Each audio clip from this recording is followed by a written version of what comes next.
माझा एक पत्रकार मित्र आहे, मुंबई मिररमध्ये त्याने 2 दिवसापूर्वी एक स्पेशल स्टोरी त्यावर केलेली. त्या स्टोरीच्या हवाल्यानं मी तुम्हाला सांगतो की हा जो कोण पवन यादव आहे तृतीयपंथी, त्याचा चतुर्थपंथी जो भाऊ आहे तो या सगळ्या गोष्टींच्या मागे आहे. यांनी फार मोठं षडयंत्र रचलं होतं जे झिरवळांच्या विरोधात होतं, पण ते सक्सेस झालं नाही सुदैवानं.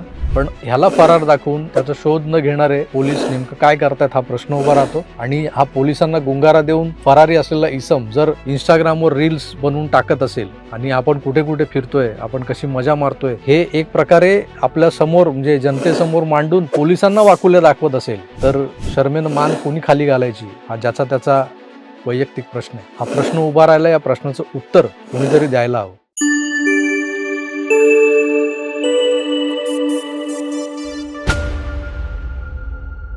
मित्र, तुम्हाला एक छोटासा हा जो काही मी आता व्हिडिओ सादर करतोय तुमच्या पुढे, त्यातून मला तुम्हाला एक गोष्ट सांगायची आहे की आपल्या राज्यात काय काय घडामोडी घडत असतात आणि त्या किती चित्रविचित्र असतात त्याही तुम्हाला माहिती आहेत. अगदी महिना दीड महिन्याभरापूर्वी एक बिचारे आदिवासी मूळ असलेले आपले मंत्री महाराष्ट्र राज्य सरकारमधले नरहरी झिरवळ यांच्याबाबत जी घटना घडली होती, या नरहरी झिरवळांची हिरवळ कुठवर पसरली आहे याबद्दल ज्या चर्चा सुरू झाल्या होत्या आणि ती हिरवळ काय होती तीही आपण पाहिली.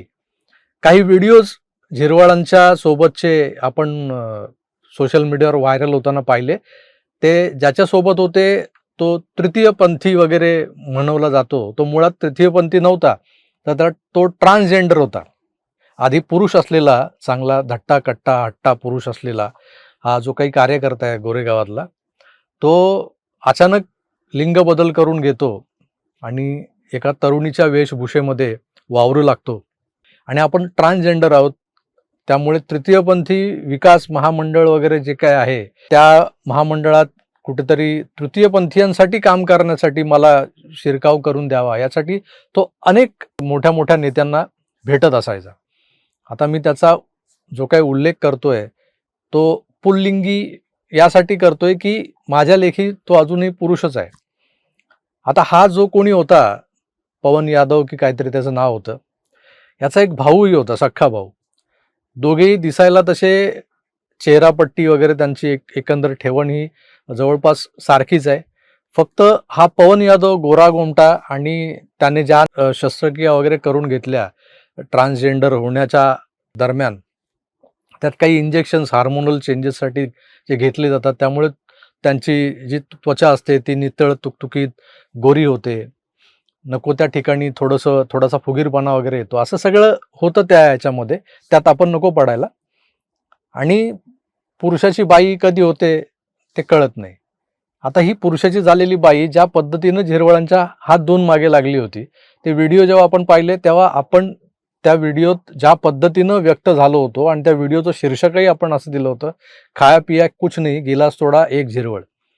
म्हणजे त्या बिचाऱ्या झिरवळांनी काहीही असं अश्लील कृत्य किंवा गैरकृत्य त्या तृतीयपंथीयासोबत केलेलं नव्हतं. ते बिचाऱ्या अंगावर चादर ओढून असे गरिबासारखे पौडलेले होते आणि हीच ती बया आजूबाजूला फिरत होती किंवा नंतर त्या तुकड्या तुकड्यात तो व्हिडिओ सादर केला गेला होता. अर्थात तो मॅन्युप्युलेटेड किंवा AI जनरेटेड वगैरे ज्याला काय म्हणतो आपण मॉर्फिंग केलेला असा सगळा ट्विस्टेड असू शकतो, यात वाद नाही. कारण तो व्हिडिओ सलग असा नाही, तिथे कुठलाही गैरकृत्य किंवा दोन स्त्री पुरुष एकत्र येऊन जे काय करतात उद्योग त्यातलं काही आपल्याला त्यात दिसलं नाही. त्यामुळे झिरवळांना उगाच दोष देण्यात हसेल नाही हे आपण त्या व्हिडिओतून मांडलं होतं.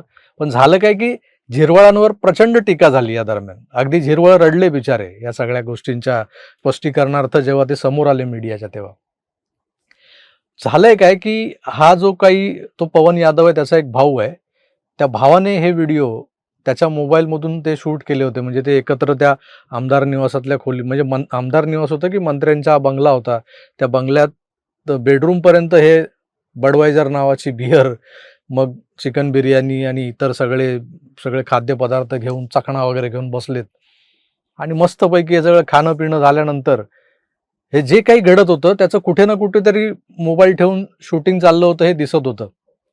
कोणीतरी आजूबाजूला फिरतंय वावरतंय हेही दिसत होतं. म्हणजे सगळं जाणीवपूर्वक केलं गेलं होतं आणि हे करणारा या पवन यादवचा भाऊ होता.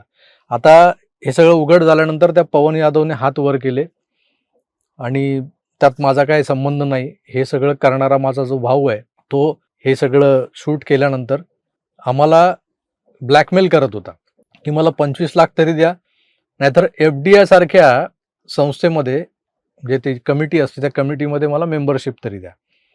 म्हणजे झिरवळांकडून काय काय अपेक्षा.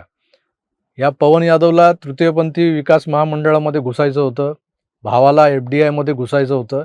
म्हणजे कुठून कुठून पैसा गोळा करायची ही जी काय तजवीज सुरू होती त्याला सुरुंग लागला या सगळ्या गोष्टी उलट घडल्यानंतर. हे क्लिप्स जेव्हा बाहेर पडल्या तेव्हा झिरवळांचा पक्ष त्यांच्या मागे सक्षमपणे उभा राहिला. झिरवळांच्या एकंदर प्रतिमेला बघून मीडियानी फार झिरवळांना त्रास दिला नाही. आपणही ज्या पद्धतीनं व्यक्त झालो होतो, मी जसं म्हणालो की खाया पिया कुछ नाही, निश्चितच झिरवळ खाया पिया कुछ नाही याच प्रकारातले होते आणि त्यामुळे ते बचावले. त्यांच्या मंत्रिपदाचा राजीनामा वगैरे घेतला गेला नाही, ते अद्यापही मंत्री आहेत. पण या सगळ्या प्रकाराच्या मागे जो होता, जो या पवन यादवचा जो भाऊ, तो खरा कल्प्रिट, ज्याच्या विरोधात पोलीस तक्रार झालेली आहे आणि तो अब्स्कॉन्डिंग आहे, म्हणजे तो फरार आहे असं जाहीर केलं गेलंय.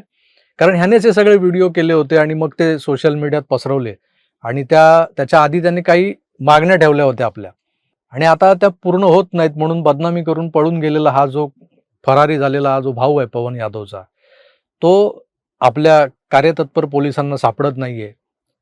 पण तो सध्या उत्तर भारतात म्हणजे उत्तर प्रदेशमध्ये त्याचं जे मूळ गाव आहे त्या जौनपूरमध्ये हा जाऊन काही दिवस राहिला. तिथे त्याने गावातल्या शेतांमध्ये काही व्हिडिओज केले, रील्स केले, ते त्याच्या इन्स्टावर टाकले, सोशल मीडियावर टाकले. त्यानंतर तो मनालीला गेला, तिथून काही रील्स केले, तेही टाकले. आता हा असा फरार असलेला इसम कुठे कुठे जातो, त्याचं सोशल मीडिया अकाउंट ॲक्टिव्ह आहे, त्याचा फोन चालू आहे, त्याला ट्रेस करता येऊ नये ही फार मोठी नामुष्कीची आणि शर्मेची बाब आहे खरं तर आपल्या पोलीस खात्याला, तपास करणाऱ्या यंत्रणांना. पण सांगता कुणाला? हे जे काय चाललंय ते झिरवळांना बदनाम करण्यासाठी होतं की आता हा जो काही पवन यादव आहे तृतीयपंथी, त्याचा भाऊ, आणि त्या भावाला मदत करणारा तो स्वतः खुद्द तोही, कारण असं कॅमेरा चालू असताना तो तिकडे उघडा नागडा फिरत होता, तर ते काही कमी नव्हतं ना. म्हणजे हा त्याला सामील होता आणि दोघांनी मिळून काहीतरी रचलेलं एक कुभांड आहे आणि त्यात आता फक्त एकच हा जो कोणी त्याचा भाऊ पवन यादवचा भाऊ आहे तो फरारी दाखवलाय. तो फरारी नसून तो जौनपूर उत्तर प्रदेशमधले वेगवेगळ्या ठिकाणी आणि मनालीसारख्या थंड हवेच्या ठिकाणी त्याच्याकडे असलेला पैसा संपवतोय. तर हा पैसा कुठून आला त्याच्याकडे याचा शोध घेणं हे तपास यंत्रणांचं आणि पोलिसांचं काम आहे. हे सगळं मी हवेत तीर मारल्यासारखं बोलत नाही. माझा एक पत्रकार मित्र आहे, तो टाइम्स ग्रुपमध्ये आहे आणि मुंबई मिररमध्ये त्याने 2 दिवसापूर्वी एक स्पेशल स्टोरी त्यावर केलेली आहे. त्या स्टोरीच्या हवाल्यानं मी तुम्हाला सांगतो की हा जो कोण पवन यादव आहे तृतीयपंथी, त्याचा चतुर्थपंथी जो भाऊ आहे तो या सगळ्या गोष्टींच्या मागे आहे. यांनी फार मोठं षडयंत्र रचलं होतं जे झिरवळांच्या विरोधात होतं, पण ते सक्सेस झालं नाही सुदैवानं. पण ह्याला फरार दाखवून त्याचा शोध न घेणारे पोलीस नेमकं काय करतायत हा प्रश्न उभा राहतो. आणि हा पोलिसांना गुंगारा देऊन फरारी असलेला इसम जर इंस्टाग्रामवर रील्स बनवून टाकत असेल आणि आपण कुठे कुठे फिरतोय, आपण कशी मजा मारतोय, हे एक प्रकारे आपल्या समोर म्हणजे जनतेसमोर मांडून पोलिसांना वाकुल्या दाखवत असेल, तर शर्मेनं मान कोणी खाली घालायची हा ज्याचा त्याचा वैयक्तिक प्रश्न आहे. हा प्रश्न उभा राहिला, या प्रश्नाचं उत्तर कोणीतरी द्यायला हवं. एकंदर या सगळ्या प्रकाराबद्दल तुमचं मत काय हे कमेंट्स करून जरूर कळवा. झिरवळांच्या नावावर खपवलेली हिरवळ ही हिरवळ नाहीये, तर जबरदस्तीनं इंजेक्शन देऊन उगवलेली झाडं आहेत, त्याला बोन्साय वगैरे म्हणतात. तर हे बोन्साय आता काटेरी बोन्साय झालंय, ते बोचतंय कुणाला तरी, त्याचा लवकरच बंदोबस्त केला पाहिजे. तुमच्या कमेंटच्या प्रतीक्षेत तुर्तास इथेच थांबतो. पुन्हा भेटूच, तोवर आपली काळजी घ्या आणि पाहत राहा आपलं आवडतं यूट्यूब चॅनल आकार DG9. धन्यवाद. नमस्कार.